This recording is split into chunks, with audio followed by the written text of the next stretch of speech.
All right, here we are back again for another movie retrospective, and I'm really, really excited about this one because this is a movie that, as long as we've been doing these movie retrospectives, I have had this on the list, and we are finally getting around to doing it because Shudder just added it a couple weeks ago, and I was so pumped when I saw that they'd added it. Good old Shudder, man. It's like, because they, every now and then, like, they add new movies every week or whatever. Deep cuts, man. And they always add, like, one or two that I'm just like, woohoo, that was, like, on the list. I grew up with this shit, man. This one fucking disturbed me. It is a very disturbing movie. The Other. Yeah, not to be confused with The Others, the one with Nicole Kidman, which is also very good, but that came up much later. The Other. Yeah, this is actually from 1972. Now, the interesting thing about this one is that when it came out, it didn't do, like, all that fantastic at the box office. It just kind of had a very quiet kind of like, hey, here's the movie, and then it's gone again. Because this was around the same time that, you know, Rosemary's Baby came out. The Omen came out a few years after this. So there was a lot of, like, these kind of 70s, like, slow burn, killer kid, psychological thriller type of movies. It's a child killer movie. Yeah. Where it's a child that's killing people. Yeah. And it's weird. There's a seemingly supernatural element to it. Bunch of macabre shit. You know, stuff from the grave. And the kid is kind of like in a situation you're not sure whether to sympathize with him or to demonize him. Yeah. You know what I'm talking about? Which I think is one of the strengths of the movie. That's one of the strengths of the movie. You don't know if he's a good guy or a bad guy. Well, and I should say this too. Yeah. Now, this movie, like I said, it wasn't super well known at the time, and then I feel like it kind of fell into a little bit of obscurity. Yeah. In the late 70s and early 80s, the rights of it must have been really cheap because it was on TV like all the time, which is when I first saw it. I think I saw it in 79 or 80 or something like that when it was on TV like over the weekend. And I saw it several subsequent times over the years, and it always like creeped me out. This is a movie that it has a big twist about an hour in, and it's really hard to talk about the movie without talking about the twist. Yeah. So I'm probably going to spoil it. So if you want to see this movie, because I know this is one that, I mean, it came out a long time ago, but I realize maybe a lot of people haven't seen it. New. Because it's kind of like an underrated one. So you might want to like actually go watch the movie before you hear us talk about it in case we spoil it for you. And I'm not saying you might be able to see the twist coming because it's been done in several later movies, you know what I mean? You know, so it might be more obvious to audiences nowadays than it was at the time. But, you know, just in case I'm giving you a spoiler alert right now. So if you don't want to know like what the big twist is in the middle, then turn it off and go watch the movie and then come back. Yeah. So nobody yell at me. But so, yes, this movie was actually based on a novel by Thomm Tryon. Now, he started out as an actor. He was in a couple of other movies, but I actually knew him from I Married a Monster from Outer Space. He was in like some good movies too, not just like B sci-fi. But apparently he kind of got disillusioned with acting and he decided he would rather be a novelist. And The Other is actually his first novel. It came out in 1971 and it was actually a big hit, big bestseller. So he actually just became a novelist from then on. I also, while I'm talking about him, I also highly, highly recommend his novel Harvest Home, which is really, it's so, so good. It's like one of the creepiest, most unsettling. He's really good as a writer of like sneaking up on you. I hadn't seen this movie since I was a kid. Yeah, I hadn't either. I first saw this when I was visiting my dad in Mississippi. I think we were playing it on HBO. And they'd have it like on heavy rotation at night. Yeah, it was on all the time. Movies. And one of the things I didn't remember about it, I guess maybe because I was in Mississippi at the time, back in the early 80s when this was playing, might have been even late 70s, I think it was early 80s, is that this was a Depression era motif. Yeah. You know, that's when this story is taking place. I didn't notice it. It's set in 1935. Yeah, until I see it now and I was like, oh, okay. This is the 30s out in the country because it kind of looked like. Yeah, because if you lived in a rural area, lived in a rural area, things hadn't changed much. It hadn't really changed. Much, really, other than the cars. And I was like, well, I never seen a car like that, you know. Yeah, it was like they just had an old car. I don't know. Yeah, and the premise of this one is out in the country. It's like an extended family living in a kind of country house and, you know, a little small town. And there's these two twin brothers. These two twin brothers, one of them is the real mischievous one. The other one's kind of like the nice kid. Yeah, it's like a good evil twin dichotomy. Right, and they're out getting in all these little adventures and troubles, and people are dying because of it. And you're not really sure what the hell's going on. And then later on, you find out that that the twins have a grandma. She's a Russian babushka. They call her babushka. She's got a Russian grandmother, and she's got some psychic abilities, and she taught. I guess they kind of infer she's either a psychic or a witch. Yeah. But I think psychic is what they're talking about. She teaches him kind of something like out of The Shining called The Shine. Yeah. You know what I mean? Remember it from the movie? She teaches him a skill like that about he can project his mind into into distant places. It's like astral projection. Well, he can see through the eyes of other living creatures and perceive things through their senses. Right, including like ravens and birds, and Yeah, or other people. Yeah, and you find out that I don't know. Is it too early to spoil it? Yeah, probably. Okay, go ahead and tell. Well, let me kind of like set the stage. So, like I said, had to put a teaser out there. Gotta tease it first, man style. Go out there and this is what it's about. Okay, go ahead. So yeah, as we said, this is actually set in 1935. It's supposed to be set in small town, kind of like rural Connecticut, although they actually they shot it in California. It looked like Nebraska kind of. Yeah, just because of a seasonal issue that they had. Right. They wanted to shoot in Connecticut, but they couldn't because it was too cold. And it's supposed to be the summertime. Had John Ritter from Three's Company when he was a kid. Yeah, he had a very, very small role in this. I think this might have been his first film role, if I'm not mistaken. It's a very, very small part. He's probably only in it for like 2 or 3 minutes. But the stars of the show are the twin boys, who in the movie are named Niles and Holland Perry. They are played by real life twin brothers. It's not one kid like playing two parts. It's real life twin brothers. Their names are Chris and Martin Udvarnoky, I think is how you pronounce it. It's a Russian name. This, as far as I know, this is the only movie they ever did. They didn't do any other movies afterward. Did a good job. Yeah, they did. And I do not like kid actors generally, but these two were so good and so believable. And it's kind of like interesting that they didn't have any interest in acting after this, I guess. I think Chris became an EMT, and he died pretty young when he was 49. And I think the other one's still alive. He's a massage therapist or something like that. Yeah. I think this was the only movie they were ever in. Now, their grandmother, Ada, is actually played by Uta Hagen, who is actually a Russian immigrant. Now, I don't think this was the only movie that she did. She did a couple of other ones. I think this was like her major film role. She was primarily known for stage act. She was a Broadway actress, very, very famous. Probably even more famous as an acting coach. She wrote several books on the craft and everything like that. So, she's much better known for this, but she's also phenomenal in this. So that's kind of, the main, triangle of is her and the two boys. Now, like I said, there's so much cool about this, but it's this extended family. They live on a big farm. Now, before the movie starts, the boy's father has died in ostensibly an accident. And their mother... Never really clarified, I don't think, was it? Yeah, but I think the implication was that it was not an accident. Okay. He actually died in I think it's the apple cellar, which is why the boys aren't supposed to play in there.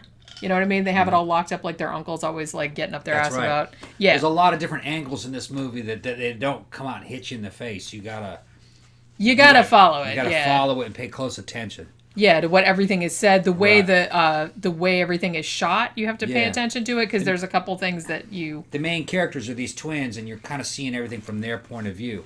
So you kind of have a kid's eye view of this situation. And they're not... The adults aren't necessarily giving you all the information that they would give an adult, give an adult. You know what I'm talking about? Yeah. So you kind of feel like you're at the level of these kids. And I think that's what the director was getting at. Right. I mean, the guy that directed this, Robert Mulligan, he's probably best known for directing To Kill a Mockingbird. He also did Summer of 42 and some other ones like that, but he was really good at directing this. Tom Tryon, who wrote the novel, also wrote the screenplay. And I think that he wanted to direct it, and he was kind of annoyed that he didn't get to.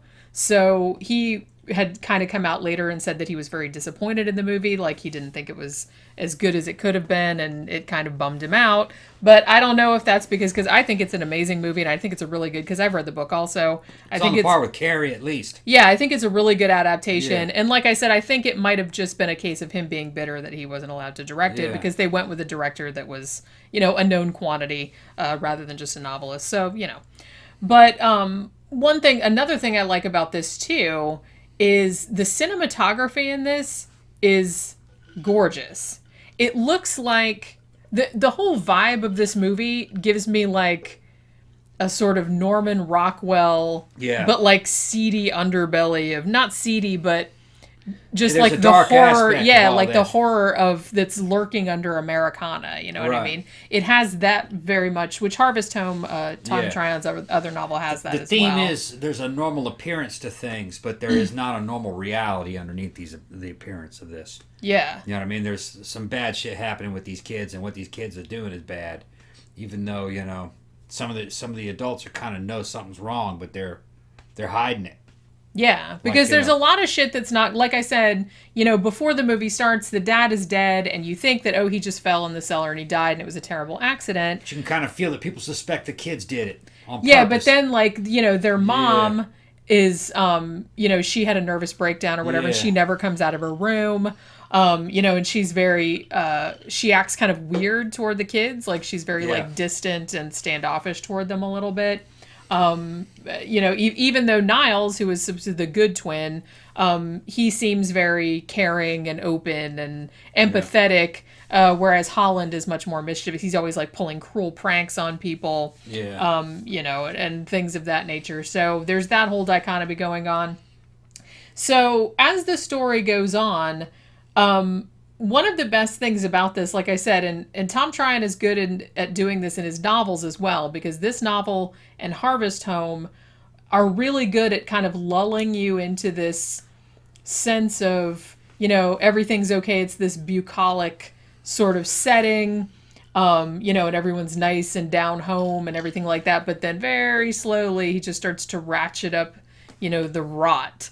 And it's just really, really good how he kind of does that. And I have very rarely read books like that. So very slowly you begin to see this kind of, these kind of like fraying around the edges. One of the best things, I think, is the good twin, Niles. He has this little, it's like a little cigarette tin or a little cigar tin or something like that, and he carries around in his pocket like a kid does, with his little treasures in it or whatever. It's got a little bundle in it, and it's got a fucking ring in it. Yeah, it's got a ring in there, which supposedly belonged to his grandfather. Yeah, and the first weird thing that happened was that they played with this boy, and this boy saw that ring. Piggy, he said he was going to tell his mom that he had that ring, that he wasn't supposed to have it. That I think he said the older twin was supposed to have it, type of deal. Well, the older twin was, okay, the ring belonged to the grandfather, and the older twin said, well, it was my ring. Give it to him, and because I got it when grandfather died, so I gave it to Niles. Yeah, you don't think much of it at the time. But later on, because later on it makes a lot more sense what happened. Piggy said he was going to tell their mom that he had that ring. Yeah.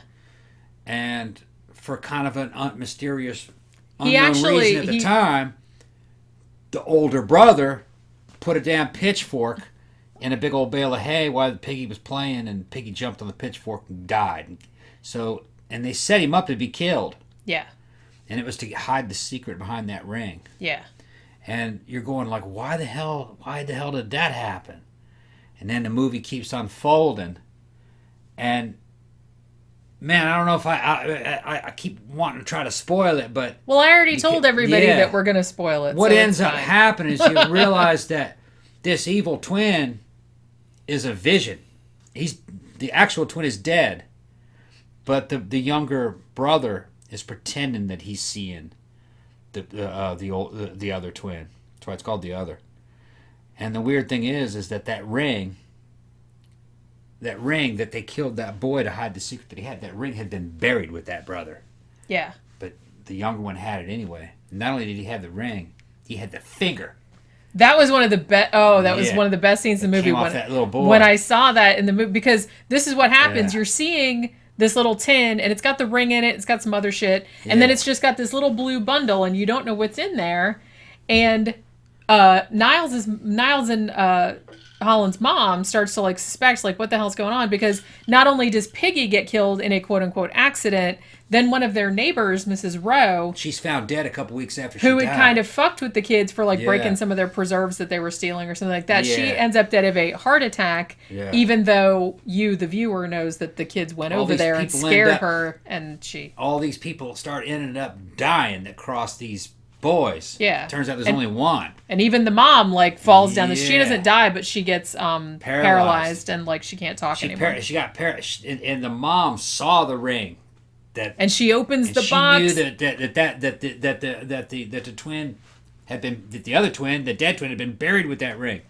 It's a creepy. Well, the grandmother finds out about all this, and it turns out that the grandmother had taught him the skill, kind of like The Shining in a way, to where he could believe that the older twin, or that his twin, was still alive. Yeah, like he was seeing through that kid's senses. Like he was seeing through the... Or either that, or maybe the dead twin was kind of doing it from beyond the grave and was like kind of taking over the good twin. There's a weird... Yeah, there's an ambiguity about how it's working. And then there was another thing that I thought might have been possible.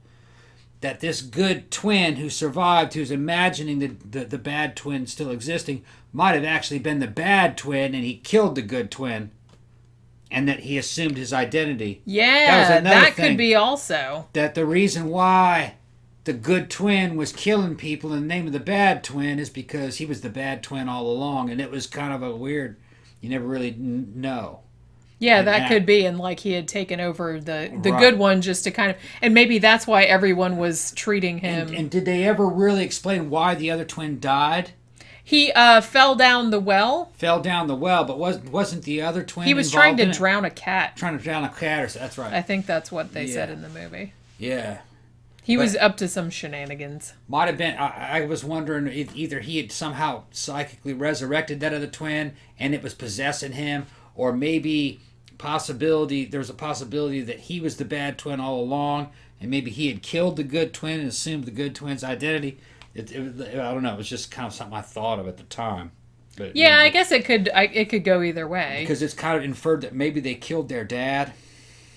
Well, for sure. Or were responsible about. I think the implication was that the bad twin had killed their dad because one, he fell down the stairs in the cellar, and then later on, after their mom finds the severed finger in the tin.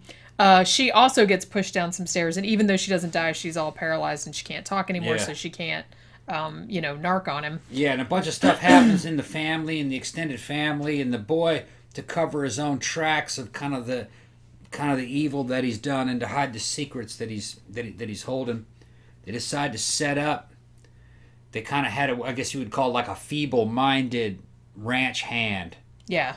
And they set him up for the murder. Played by Victor French. They set him up for the murder of their own sister. Their own sister had just been born. And they were jealous of the little baby because the baby was getting all the attention.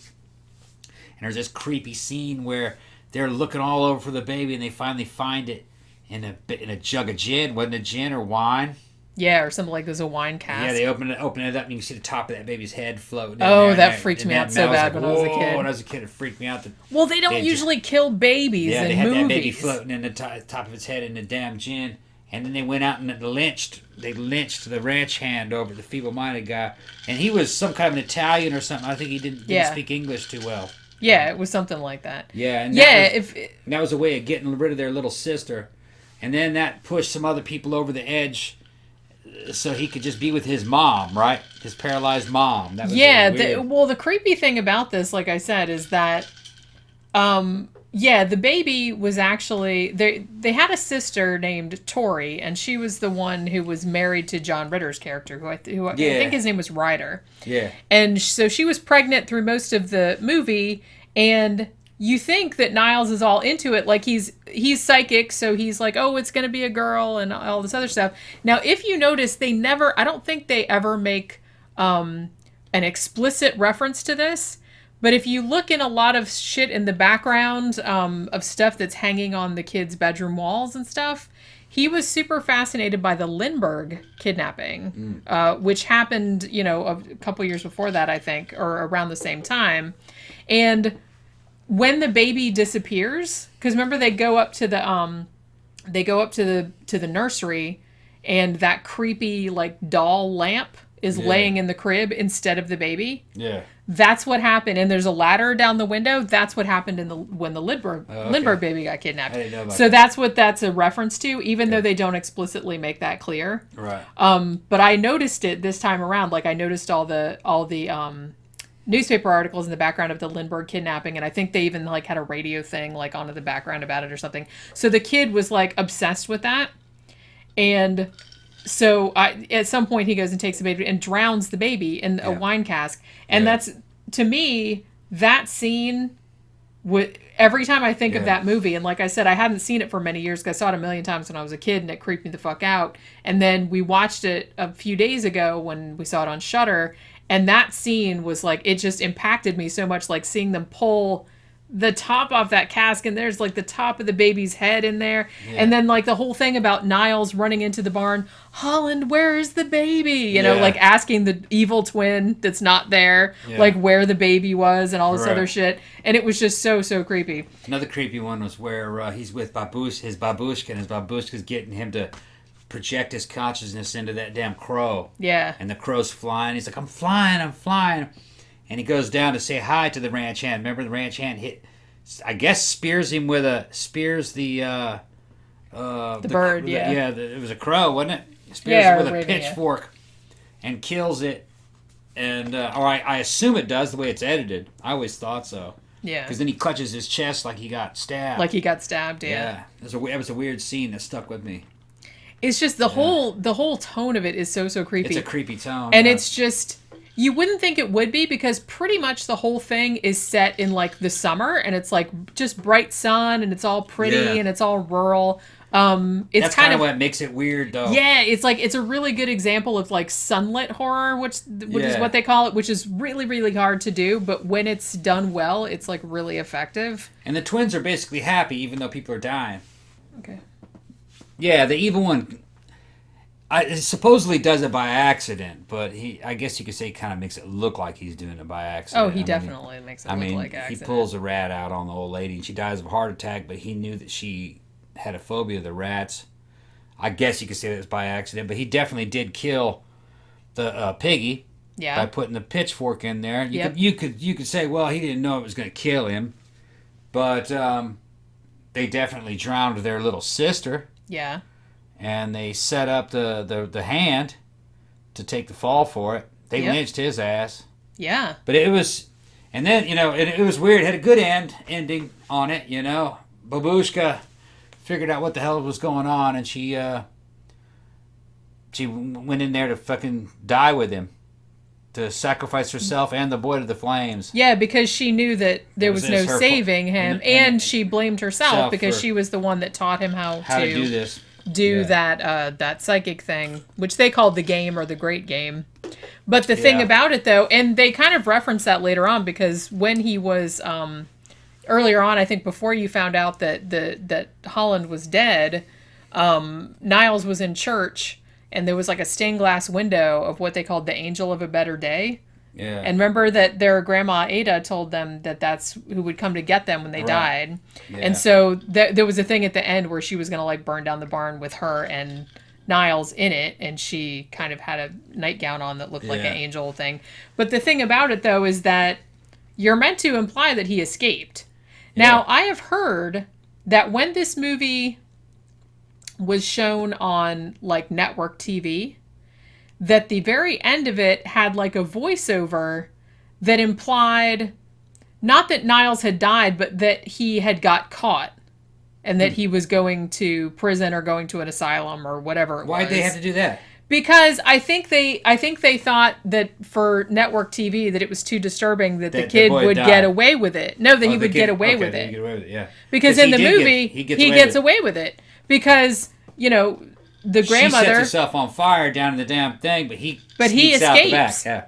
So nobody, and she was the only one that knew, and they assumed that the ranch hand had killed the baby, so they think, Bob's your uncle. Everything is back to normal. Yep.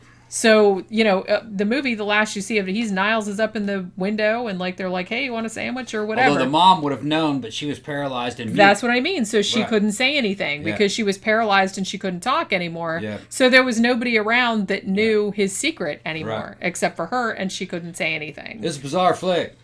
It is. It's super, super creepy. Yeah. And like I said, I love the 70s, probably my favorite era for horror movies. And it's because of this. It's because they have this weird tone. It's like this creepy, slow burn. There's this real creepy scene where the surviving twin remembers the day that his other twin died. I don't remember if it was in a dream or a vision or a flashback, but he goes up to the coffin. To the coffin, yeah. And it's open, and his brother's saying, take the ring, go ahead, take it. And, I'm giving it to you. He couldn't get it off, and he goes, well, you know what to do. And then they cut it off with a pair of shears and stuff. Yeah, that's how he got the finger, because he cut it off. And it's just, that's how he got the finger, and that's how he got the ring. And it was just a creepy scene where it's one little boy in a casket talking to another little boy. When I was a kid, I saw it, freaked me out. Yeah, there's a lot of little scenes like that. And like I said, they were so good at doing that kind of stuff in the 70s. Just this really, it's not jump out in your face and scare you. It's just this kind of slow burn. It just gets under your skin, and these little details that just kind of stick with you over the years. It kind of had a tone, kind of like a cross between Carrie and The Omen. I would probably say is like along that lines. But not really. Yeah. There's no way to describe it. It's kind of, in a way, more gross than The Omen.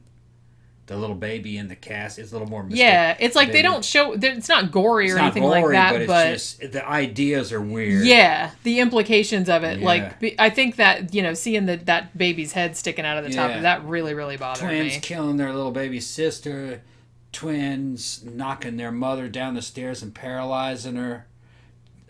Setting people up for murder, twins murdering other little kids. It was weird. And I think this really benefited too, not only because those kids were such great actors, but also that they were real twins, they were real brothers. Yeah. So it wasn't a case of one kid and they had to use trick photography to get them to play off each other. Although, if you notice, and I did not notice this the first few times I saw this as a kid, because why would I? But once you know the twist of the movie and you can watch the movie with that perspective. Yeah. They never show the two boys in the same shot. Yeah. It's always panning across, and they always show things from Niles's perspective. Yeah. He's looking at Holland. You never see Holland looking at him, or you never see anything from Holland. It's kind of like The Omen, Carrie, and Huckleberry Finn mixed together. It has a Huckleberry Finn. That's a good... It has a Huckleberry Finn tone to it. It just has this very old Americana... Imagine if Huckleberry Finn was a horror movie. Yeah, about evil kids. Now I kind of want to see... Be like that. Somebody needs to do that. Has anybody done that? Done Huckleberry Finn as a horror movie? Like a psychopath. I would watch that. Huckleberry Finn.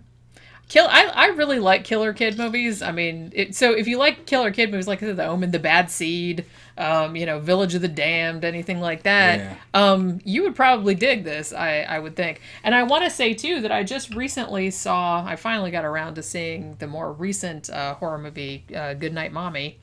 And I kind of feel like that movie borrowed a lot from this one. It had the same trope of the twins. Spoiler alert! It had the same trope of the twins. Whereas one of them was dead, but you didn't know the whole time. You didn't know it till later on. So I feel like that was an homage to this. You know what I mean? Because I just saw that the other day. I'm like, it was weird because I just watched that movie I'd been wanting to see it because it was on a list of stuff people recommended, and I watched it, and we had just watched the other, and I said, I wonder where they got the idea for that. That's exactly the same. Unless I'm mistaken, the twins' mother in this movie is the woman who played the Doctor in the very first few seasons of Star Trek: The Next Generation. Yes, that is her. It's not Beverly Crusher. It's the one that was before her. Yeah. With the frizzy red hair. Diana Muldaur, I think that's what her name is. And she's real young in this and real pretty. You wouldn't, you know what I mean? It took me a minute to recognize her because of the difference in the hair. The Star Trek outfit, I don't think, was flattering towards her. But when she's just, when you see it, you'll see her. Yeah, it's just, it's weird to see. And like I said, it was weird to see John Ritter in this, even though he's only in it for a minute or two. Yeah, and he's like young. He's like maybe 20. Yeah, he's very young. And even though he's like supposed to be like their uncle, you can still tell he's just gay as hell. Just gay as hell. Nothing against the guy, just that, you know what I mean. He didn't strike me as a straight man. I could tell. Well, that was the whole joke of Three's Company. Was he was straight, but he was pretending to be a gay guy. But yeah, like I said, if it's like, we spoiled the whole movie, and we were just talking about this. We had a little break, but we were just talking about this about.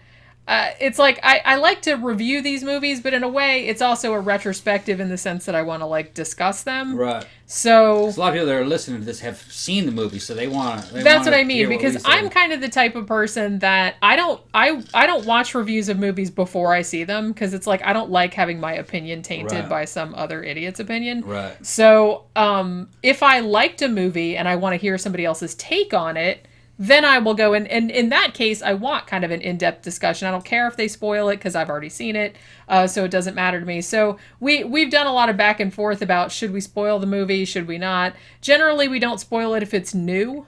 Yeah. But I figure if it's old, I think the best solution we'll give you a chance to go watch it. And is turn it off we'll just tell you like before, hey, I'm going to spoil this, because like I said, the twist of this movie. I mean, you really need to approach this movie.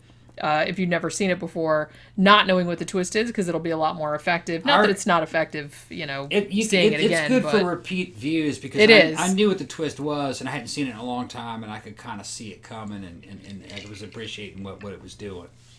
And I feel like the trope has been done so many times since then, and this wasn't the first movie to do this, but it was a very early example of it. I think it had only been done once or twice before, and maybe not even like back in the 40s or something. So I think at this point it's been done so many times, like this character has been dead all along or whatever. I hadn't seen the movie in so long that I wasn't sure if the movie was going to be good. And I wasn't even sure if the movie was an American movie. Yeah. I thought it might have been an Italian movie. No. Because I remembered it kind of being dubbed. But then when I saw it, I realized that no, it was an American movie. Mm-hmm. And it was actually better than I remembered it. Yeah. It wasn't really like a cheap B movie. I kind of remember those scenes that stuck out over the years, and I forgot the rest of the movie, and I assumed it was kind of like a cheap Italian B movie. Yeah. But no, it's not like that at all. This is pretty good. It was better than I remembered it. Easily one of the best horror films of the 70s. And like I said, I feel like it's one that I guess it's gotten more of a cult following now, but I think it was kind of forgotten for a long time. Mm-hmm. I mean, I only saw it because it was on cable like all the time in the late 70s and 80s. I always remembered those scenes. The crow. Yeah, me too. The baby head. The baby in the thing. And what was the other one that I remembered? The finger. The finger and them talking into the in between the caskets and stuff. I remember the mom unwrapping the finger, because I didn't know what that shit was in the tin. You don't see it for like 30, 40 minutes into the movie. It's just like a little package. You're like, what is that he's always taking out of that little tin? And then the mom is poking through his stuff and like unwraps it, and it looks like a fucking finger in there. It's like, now, there's a scene I thought I remembered, but it must have been from another. It must have been from another movie where the uncle comes over and tells the boy that, remember that the world doesn't. You don't owe anybody anything. You don't owe the government anything. You don't owe. That must have been from another movie, from around that same time. Yeah, maybe that scene wasn't in there. Yeah, I don't know what that would have been from. Yeah, it was something else like that. Somebody in the audience might remember. Yeah, because I don't think that it was. I mean, it very well could have been in this movie. I think that might have been an Italian movie. But I don't think. I mean, it meshed them in together. It doesn't seem to go along with the story, so I'm guessing it wasn't. Because, I mean, we did just watch this recently, but it was a few days ago, so I don't remember every single line of dialogue. But yeah, so, if you haven't seen it, like I said, we just spoiled it, sorry. But if you have seen it and you saw it a long time ago, give it a watch again, because it really does hold up. Like I said, one of my favorite horror movies of the 70s has a really great creepy vibe to it. I just love these fucking creepy, unsettling movies like this in the Evil Huckleberry Finn. Yeah, and like nobody did it better than they did in the fucking 70s, that's Yeah. for sure. So go check it out if you haven't already, and that will do it for our movie retrospective of The Other from 1972. Remember, if you like the show, like, share, subscribe on all your social media. If you would like to financially support the show, you can go to our Patreon page, patreon.com/13o'clockpodcast, or you can go to our blog, 13o'clockpodcast.wordpress.com, and there is a little button in the sidebar to a PayPal account if you'd like to give a one-time donation. Remember these movie retrospectives, which are usually older movies, we put them up every Friday. And also we have 13 o'clock matinee, 3 new movies in the theater that comes out every Sunday. And our regular episodes come out every Tuesday. And if you're a patron, you get early access. You get to see all the stuff a day before it goes live. So go check that out. And we will see you next time. Bye.